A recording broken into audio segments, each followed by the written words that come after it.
Hey everybody, Black Ninja 797 here, and welcome back to another episode of Left 4 Dead 2 Myth Busting Mondays. And in today's video for the final myth, we're going to be testing to see if whether or not that if a smoker can smoke a survivor that is in the middle of riding Spitter Spit. Yes, you heard that right. We're going to be testing to see if whether or not that if a smoker can basically snipe somebody off a riding Spitter Spit. This is going to be insane. If you guys like the idea of the final myth, please drop a like, comment, subscribe, follow, and all that beautiful stuff. And if you have a myth of your very own that you would like to be featured in next week's episode, please by all means leave it here in the comments down below. Or also alternatively, you can leave it within my Discord server, which is going to be linked down below in this video's description. And all that being said, guys, I hope you end up enjoying seeing this week's episode of Left 4 Dead 2 Myth Busting Mondays. Myth: does Zoe have a unique reloading animation while using pistols? Alrighty guys, and then the first myth of today's episode is going to be submitted then by Not On My Level / A True Winner 1. Now with the starting pistol, I was just shooting and reloading a couple times while playing as Zoe, and no particular unique reload animation had happened. She was just getting the exact same reload animations as one of the other characters would. But when we swapped over to the third person, this is where things got different. Because with the third person animation, Zoe takes ever so slightly longer to reload her pistol in comparison to the others, but it only happens in the third person. If you play as Zoe, or if you just never paid attention to Zoe reloading, you would never notice this. Here is a bit of compare and contrast for you. This is going to be Dan playing as Francis, shooting alongside me, and you can see that his reload animation is slightly different. It's a lot more clean and fast. So that means regarding myth number 1, to start off the episode here, it's going to be confirmed. Zoe has a unique reload animation with pistols that is different from the other guys. Myth: if you fall from a great height onto a slope where the game intends for you to slide down on, will you take no fall damage? Alrighty guys, the second myth is submitted in by How About No, and he gives two examples, Dark Carnival Chapter 1 and Dark Carnival Chapter 2. Okay, so first we're going to start off with Dark Carnival Chapter 1 with this sloped hill that is going to be near the motel, and I'm at fall damage height, and when I end up turning no clip off, I slide all the way down, completely safe and sound, with no damage whatsoever. Now if I did this closer to the motel and fell at, let's say, this part right here, I would actually die of fall damage this time. And if we also did this with the slide that is on Dark Carnival Chapter 2, the exact same thing happens. It doesn't end up killing me of fall damage, I instead just slide down completely fine. So the myth is definitely confirmed. If you end up falling from a great height on an area the game intends for you to slide down, you're not going to die of the fall damage you would normally receive. Myth: if you spawn a witch on the finale of Swamp Fever, will the witch be sitting despite it being daytime? Alrighty guys, myth number 3 is going to be submitted in by Ace Rose, and you guys can see that we just loaded up a fresh campaign, and we're going to be having a witch be spawned in fresh off the rip. So let's use console commands and see if whether or not that she is sitting or standing. And upon freshly spawning in a witch, she is indeed sitting, despite it being daytime, or specifically at least having the sun being out. So myth 3 is confirmed. The witch will be sitting if you have her in the finale of Swamp Fever, despite it being light out. Myth: can you trap a tank in the freezer in Dead Air Chapter 2?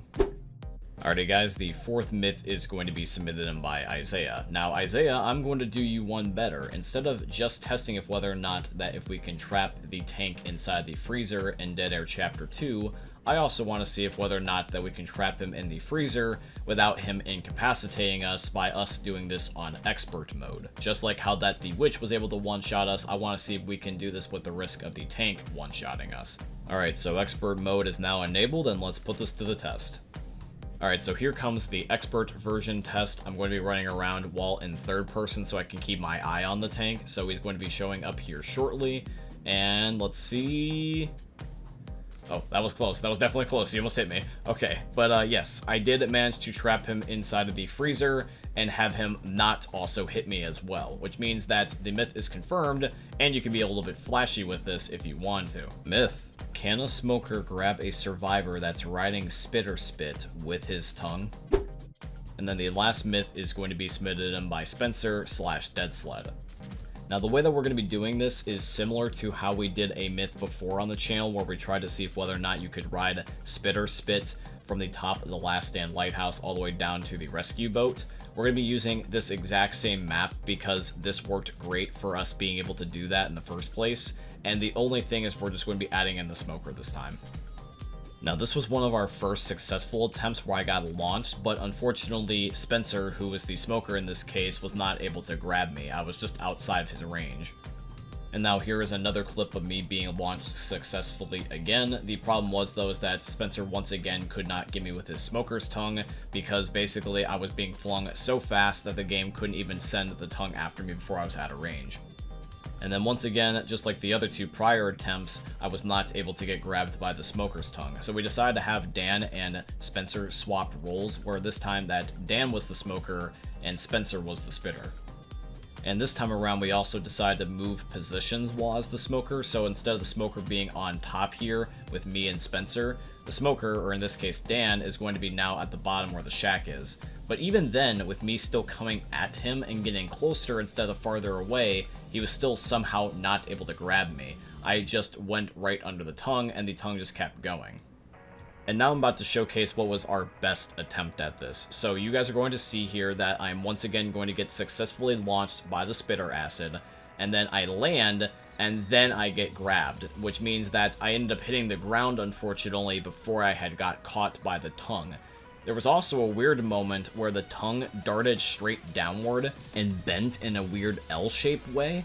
It was really weird and strange to explain. The tongue just all of a sudden just swapped directions. Here's that exact same clip again, but this time from Dan's POV. You guys can see that the tongue tries to track me, but I'm falling so quick it has to just dart straight down in this weird L shape in order to catch back up to me. Now, from Dan's perspective, it looked like he caught me, but if you end up putting it side by side with my clip, you guys can see, like I said, that I hit the ground and then the tongue grabbed me. Had I had God mode off, I would have immediately died of fall damage, which means that I would have not been able to be grabbed in the first place for Dan to even get me at this part. Because of that, I'm going to have to label the last myth as busted, because even though Dan was able to get me, that was only due to the God mode. I would die of fall damage before Dan would ever be able to get within the range or within the perfect timing to be able to successfully grab me off the spitter spit. Alrighty guys, but that is going to be here for today's video, and I do truly hope you guys ended up enjoying it. If you did, please consider dropping a like, comment, subscribe, follow, and all that beautiful stuff. And if you guys have a myth of your very own that you would like to be featured in next week's episode, please by all means leave it here in the comments down below. Or also alternatively, you can leave it within my Discord server, which is going to be linked down below in this video's description.